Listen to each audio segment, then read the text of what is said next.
Hi,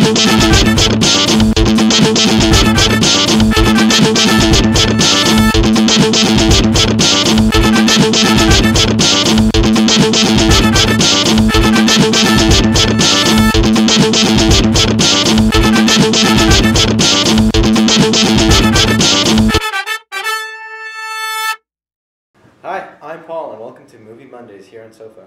And I'm Anna, and something very exciting happening at the end of this month is the Oscars. So we have movie correspondent Katie and Nick with us to discuss. Speaking of something very special, and Katie's here to bring up what I guess are our predictions for the Oscars, starting with Best Picture. Well, Best Picture is probably going to be a fight to the finish between two really great movies this year, The Social Network and The King's Speech. The King's Speech has been doing really well lately. It won the SAG Award, but the Social Network started out the season strong. You know, it won the Golden Globe, so that was an early favorite. So I don't know, it might be a toss-up between those two. I personally am hoping for The King's Speech. I'm a really big fan of that film. I think it's a great overall story. It's just really classic cinema. It's a good movie, it's uplifting, it's really an historical period. So that would be my pick, though I did love The Social Network, so it's one of those years where I'd be happy with either of them. I really want The Social Network to win. I thought it was the best film of the year. I did like The King's Speech. I thought Colin Firth was really good in that movie, but the overall technique and writing and sort of telling a modern tale is everything that The Social Network has, and I think that it should be rewarded for that. How about you guys? What do you think?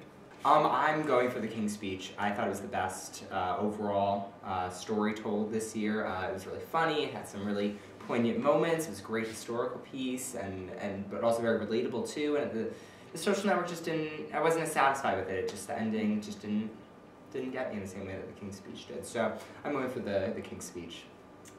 I have to admit, I haven't seen The Social Network yet, but I did love The King's Speech. I know, it's terrible. But I would love to see The King's Speech win. I thought it was great. But the word on the street is that if they want to take a more traditional route, The King's Speech will take it. But The Social Network would be a more, controversial pick. So it just depends on which direction the Academy wants to go in. Okay, and I guess the next category would be Best Director. Best Director, David Fincher is the front-runner for The Social Network, but there are a few others that could sneak in there and take it. Thomas Hooper is a really great choice as well, so we'll just have to see. I think it's David Fincher's. Maybe they're going to reward his body of work, as the Oscars tends to do, and Thomas Hooper's really done a lot of TV things, but not so many movies, so... He did The Queen, right? No, he did not. Oh. But if he did, maybe he would have a better shot. I think maybe in the future when he has a little more movie history behind him, it'll be his time, but right now it's David Fincher. Darren Aronofsky, I really like him. I'm surprised that he hasn't come up more. I can sort of see why other people, he definitely had the most unique vision of the year, so that would be interesting. Maybe he could win, but it doesn't sound like anyone's really cheering for him. Yes. Well, I think in his case, he sort of fell out of grace with The Fountain, and then recently built it up with The Wrestler. Now, with the Black Swan, he's not just a one-trick pony. So, I think it's sort of like what Anna said about rewarding a body of work, and he just hasn't reached that point yet. Right. So, David Fincher. Yeah. I guess Best Actor. Best Actor is Colin Firth's to lose. He's been winning almost every other award this season, so he's a pretty clear front-runner there. But, James Franco did a great performance in 127 Hours as well, so he's a dark horse there, too. He could take it. Right, yeah. I think Colin Firth definitely deserves to win. I love him, and I think he deserved to win last year for A Single Man, so I really think Colin Firth will win, and he should win, definitely. Right, it's Firth versus Bridges again. What do you think, Nick? Oh, see, I just saw True Grit this past weekend, so I really do like Jeff Bridges a lot, and I would be really happy to see either of them win. I really enjoyed both their performances, and Jeff Bridges was, I thought, very good in True Grit. Yeah. And if I could champion one of the dark horses here, which is Javier Bardem, I recently saw his movie Beautiful. Although it's not the best movie, that performance was heavy, and it sort of puts in perspective all the other sort of performances where you can see people acting, but he's sort of that character at that point in time. All right, next category, Best Actress. Clearly Natalie Portman, yeah. She's definitely the front runner there. She's been sweeping all the other awards this season. I'd say she's got it in the bag. She's only done sort of like a clean sweep at the BAFTAs, the SAG Awards. I think Annette Bening could sneak in there because she's been nominated so many times and always loses. And she's married to Warren Beatty, who has a lot of Hollywood friends who could vote for her. I think that could be a big upset, but I'm hoping Natalie Portman wins. Nick? I'd really be happy to see either. I know I said that with best actor too, but I really enjoyed both their performances, and The Kids Are Always a great movie. So, we'll see. All right. I guess in other Oscar news, what do you guys think are the biggest snubs this year? I have a big one. I think Andrew Garfield definitely should have been nominated for The Social Network. I thought his performance was wonderful, and the guy from Winter's Bone, who was sort of snuck in there, was okay, but not on the same level as Andrew Garfield, and that was a mesmerizing performance to me. So that was when I was really upset. I guess for me, it's Christopher Nolan for Best Director for Inception. It was just incredible work. I can't see any other director sort of handling the way Nolan did it with Inception, so that's the biggest snub for me. Katie? I have to say I was pretty pleased with what the Academy picked this year. I think they did a great job, and I didn't notice any snubs that I was really upset about. Nick?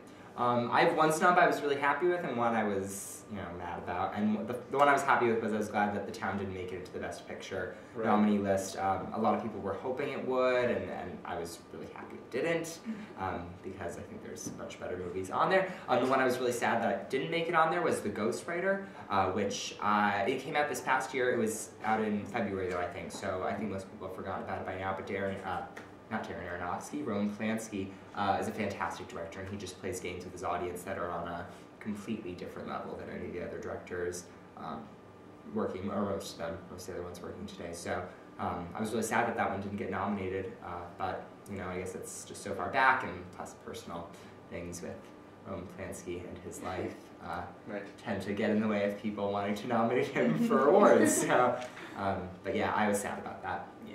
But I like Polanski's work, and the Academy seems to always favor him, so that was interesting. Yeah, the pianist is surprised by. Yeah. So I guess that wraps up our Oscar coverage. Everybody should definitely be watching on February 27th. It's going to be very exciting. We here at SOFA can't wait. And another thing that we can't wait for is the premiere of I Am Number 4, a movie which Katie got to see.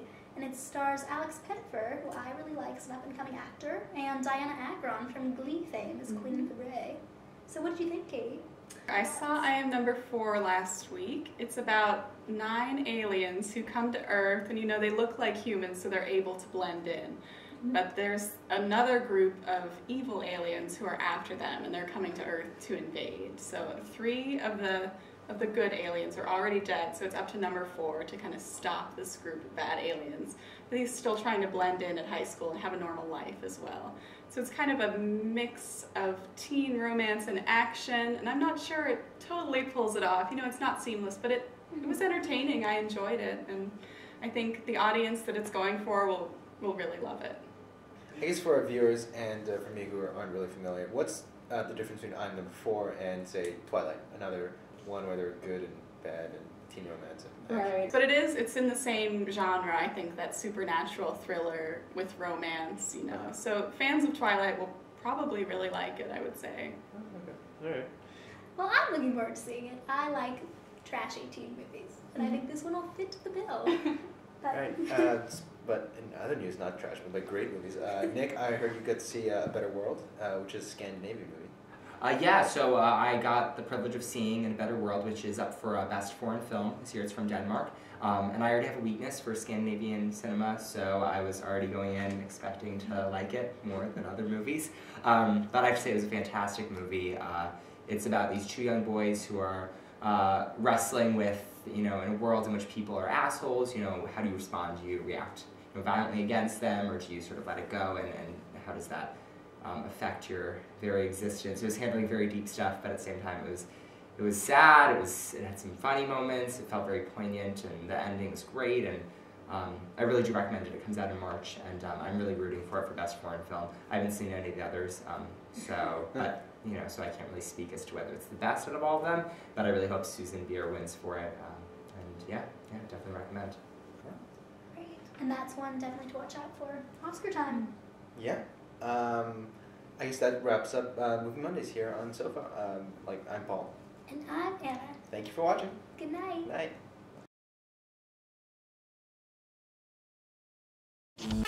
Bye.